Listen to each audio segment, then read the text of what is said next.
you have a lot of enjoyment, feel you're doing some good, but you're not going to get wealthy. And when I talk to journalism students at banquets and all that, I explain, hey, if you're looking to make a lot of money, look somewhere else. If you want to have a good life, feel you're doing something worthwhile. The history of St. Joseph spans almost 200 years, and in order to help share and tell the stories over those years, I brought in some help, a local historian of sorts. A former newspaper reporter and editor, Bob Slater, sitting down to talk about all of his knowledge and stories from his time in St. Joseph and covering the city he loves. Bob, good to have you back again this week for another conversation. Hope you all are enjoying these as well, as we want to build on what we're starting here, taking you back through the history of St. Joseph with Bob Slater. And Bob, this week, I want you to go into your background a little bit, newspaper business. You were a reporter editor for a long time. Your dad was a editor reporter for many years as well with the St. Joseph News Press and Gazette. Newspaper has been a standard in St. Joseph for more than, I think it's over 150 years at this point, Yeah. 160. First it started in 1845 with Mr. Reidenbaugh's street's named after him, in fact. But the first newspaper printed, or Mormon Press, the Mormons had a little trouble in Missouri, and the quote unquote Gentiles down in Independence were very unhappy with the Mormon publication.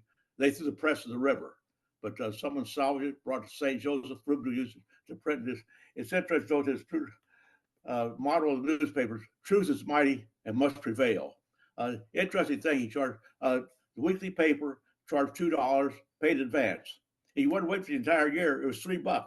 But I've always wondered how many people took the $3 route and then skipped out on whatever. I wasn't very good business practice, but anyway, he got the newspaper started, St. Joe Gazette, in 1845. And that's a lot. I had my dates mixed up. That's 100 and almost 80 years ago that newspaper has been in St. Joseph. Obviously, technology's changed a lot since then, and papers have come and gone.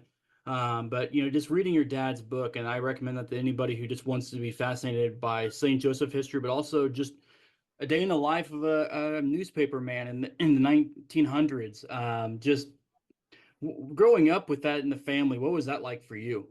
Well, of course, I still miss the morning newspaper. I like, hey, where's my paper? Or even so, the afternoon newspaper, because I grew up in a newspaper family. My dad started the news press in 1927. Stayed there for more than 50 years. Was city editor. In fact, for 5 years, I was his boss. It's a nice working relationship. We got along well. I didn't disagree with him. We discussed a lot of things together, and usually arrived at a consensus, got things worked out. But the newspaper has changed so much. When I started there in 1956, the newspaper at that time boasted its combined circulation, morning Gazette, evening news press, was 100,000. The news press alone, when I was managing editor, our circulation on Sunday was something like 52,000. Today it's about 5,000. Those days will never come back, but it was a great life. Things have changed so much. The technology has changed.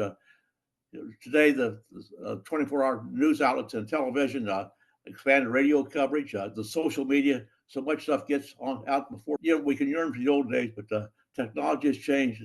Come back. I think back when I started, we printed, News Press and Gazette, 13 editions a week, two a day, Monday through Saturday, and the Sunday edition. We even had a Saturday afternoon paper for a while there, and it was a fun time. But we shared desks. That's so many reporters. The younger reporters, that was me and some others. We shared desks with Gazette counterparts. And ironically, the young man I shared with was Dick Scram, who was murdered. Dick and I, we shared. We had one. I had one drawer. He had one drawer, which you could lock. But we shared the same old Underwood typewriter and everything. But about a month after I started, Dick was murdered out of Corby Pond, and a real tragedy. But the newspaper, going back to some interesting characters. Chris Rudd, sort of legendary newspaper man. He wrote a history of Buchanan County, but Chris, in addition to being a legendary newspaper editor, also invented Aunt Jemima pancake flour. So he's got, which the farmer sold to Quaker Oats. So Chris Rudd's a newspaper person, had other talents. Then we had Arthur Burroughs, a legendary editor. It's difficult to remember how much power these people had. It's one illustration when J.P. Barclay moved his wire rope company here from New Haven, Connecticut in about 1950.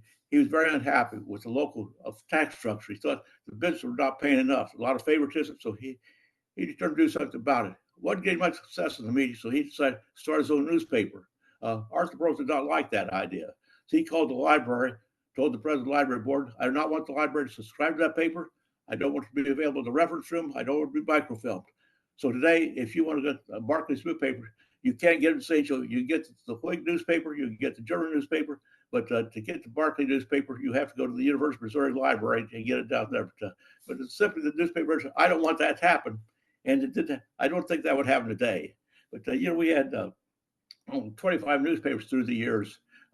There's a Jewish newspaper, a Catholic newspaper, a German newspaper, we had the Whig publication, newspaper, very partisan politically. They made no secret of it. The Gazette said it was certainly a strong Democratic paper. When the Herald came on in 1862, said it was a Republican paper. And they fought vigorously. They took strong positions. Today newspapers say, "Well, we're independent," but hey, they're not independent. They all. There may be some out there that are independent. But you look, something like the Kansas City Star or St. Louis Post-Dispatch are very liberal. The New York Post is very conservative, and I think the news press is probably about as balanced as you're going to get. They try to be fair. But the world has changed, and you go back and look at some of these things and that went on in the past year. One of the early things you look at in the early newspapers, how chauvinistic they were. The St. Joseph Gazette, for example, said they thought St. Joseph, with the popular exception of New Orleans and San Francisco, was the most cosmopolitan city in the United States. And so I don't know if anybody else referred to St. Joseph, a cosmopolitan city, with San Francisco and New Orleans, but they referred to Lake Contreras as the finest lake in the West. And pretty broad statement. It was local booster and stuff that you wouldn't see in today's paper, but it was effective. I guess one thing it sold paper that the news, the press, they said were opposed to newspaper. The press as a newspaper lasted less than a year. It was funded by the St. Joe Light and Power Company. They got tired of the news. Was a very vicious editorial against the paper, so the Light and Power Company supposedly financed the entire thing with in 1902. In 1903, one man came in and bought both the news and the press, and so for a while it was known as the news and press. So people older than I refer to that. I remember my grandfather referred to the news and press, and then finally they dropped the news. They dropped the and part, put the dash sign, so it became the St. Joe News Press. And then that and the Gazette were competitive publication. But in 1928, the News Press bought the Gazette, and since that time, it emerged. It was 1988. I've got it right here. I'll show it the final edition. I don't know if you can see this or not. Mm-hmm. Yep. Of the News Press here. This is a souvenir edition. It was the last time the News Press was published as that newspaper. You look back on that time, and when I became managing editor in 1973, we had our staff, 7 or 8 people who'd be like 50 years.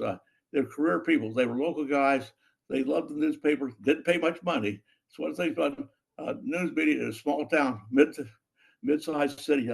You have a lot of enjoyment, feel you're doing some good, but you're not going to get wealthy. And when I talk to journalism students at banquets and all that, I explain, hey, if you're looking to make a lot of money, look somewhere else.